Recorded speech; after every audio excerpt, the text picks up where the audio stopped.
ಎಲ್ಲ SSLC ವಿದ್ಯಾರ್ಥಿಗಳಿಗೆ ನಮಸ್ಕಾರ. ನೀವೆಲ್ಲ ಥಂಬ್ನೇಲ್ ನಲ್ಲಿ ನೋಡಿರುವಂತ ಶಿಕ್ಷಣ ಇಲಾಖೆಯಿಂದ ಒಂದು ಬ್ಯಾಡ್ ನ್ಯೂಸ್ ಅಂತ ಹೇಳ್ತಾ ಇದ್ದಾರೆ. ಅದರ ಬಗ್ಗೆ ಇವತ್ತಿನ ಈ ವಿಡಿಯೋನಲ್ಲಿ ಕಂಪ್ಲೀಟ್ ಆಗಿ ತಿಳಿಸ್ಕೊಡ್ತೀನಿ. ಅದಕ್ಕೋಸ್ಕರ ಯಾರೆಲ್ಲೂ ಸ್ಕಿಪ್ ಮಾಡ್ದಂಗೆ ಈ ವಿಡಿಯೋನ ಕೊನೆವರೆಗೂ ನೋಡಿ. ಮತ್ತು ಇನ್ನೊಮ್ಮೆ ಚಾನಲ್ಗೆ ಯಾರೆಲ್ಲ ಸಬ್ಸ್ಕ್ರೈಬ್ ಮಾಡದೆ ವಿಡಿಯೋನ ನೋಡ್ತಾ ಇದ್ದೀರಾ ತಪ್ಪದೆ ಸಬ್ಸ್ಕ್ರೈಬ್ ಮಾಡ್ಕೊಳ್ಳಿ. ಯಾಕಂದ್ರೆ ತುಂಬಾನೇ ಎಜುಕೇಶನ್ ರಿಲೇಟೆಡ್ ವಿಡಿಯೋಸ್ಗಳು ನಿಮಗಾಗಿ ನನ್ನ ಚಾನಲ್ ನಲ್ಲಿ ಪ್ರತಿದಿನ ಬರ್ತಾ ಇರುತ್ತೆ. ಅದಕ್ಕೋಸ್ಕರ ತಪ್ಪದೆ ಸಬ್ಸ್ಕ್ರೈಬ್ ಮಾಡ್ಕೊಳ್ಳಿ. ಇನ್ನಾಗಿ ತಡ ಮಾಡಿದ್ದು ಬೇಗನೆ ಈ ವಿಡಿಯೋಗೆ ಒಂದು ಲೈಕ್ ಹಾಕಿ ಫ್ರೆಂಡ್ಸ್. ವಿಡಿಯೋನ ಕಂಟಿನ್ಯೂ ಮಾಡೋಣ. ಶಿಕ್ಷಣ ಇಲಾಖೆಯಿಂದ ಬ್ಯಾಡ್ ನ್ಯೂಸ್ ಏನು ಅಂತ ತಿಳ್ಕೊಳ್ಳೋಕ್ಕಿಂತ ಮುಂಚೆ ಒಂದು ಇಂಪಾರ್ಟೆಂಟ್ ಆದ ವಿಷಯದ ಬಗ್ಗೆ ತಿಳಿಸ್ಕೊಡ್ತೀನಿ. ಇವಾಗ ನಿಮ್ಮ ಎಕ್ಸಾಮ್ಗೆ ಕೇವಲ 20 ದಿನ ಮಾತ್ರ ಇದೆ.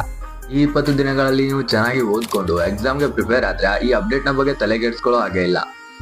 ಏನಿದು ಅಪ್ಡೇಟ್ ಅಂತ ಅಂದ್ರೆ, ನಿಮಗೆ ಶಿಕ್ಷಣ ಇಲಾಖೆಯಿಂದ ಗ್ರೇಸ್ ಮಾರ್ಕ್ಸ್ ಸಿಗೋದಿಲ್ಲ.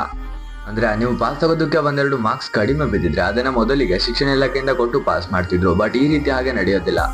ಈ 20 ದಿನ ಚೆನ್ನಾಗಿ ಓದಿದ್ರೆ ಆರಾಮಾಗಿ ಸ್ಕೋರ್ ಮಾಡ್ಬೋದು.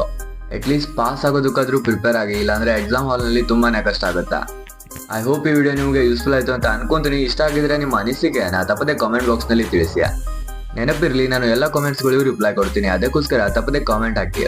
ಇಲ್ಲಿವರೆಗೂ ವಿಡಿಯೋಗೆ ಯಾರ್ಯಾರು ಲೈಕ್ ಹಾಕಿಲ್ಲ ಬೇಗನೆ ಒಂದು ಲೈಕ್ ಹಾಕಿ ಅಂತ ಹೇಳ್ತಾ ಇಲ್ಲಿವರೆಗೂ ವಿಡಿಯೋ ನೋಡಿದ್ದಕ್ಕೆ ಥ್ಯಾಂಕ್ ಯು ಸೋ ಮಚ್.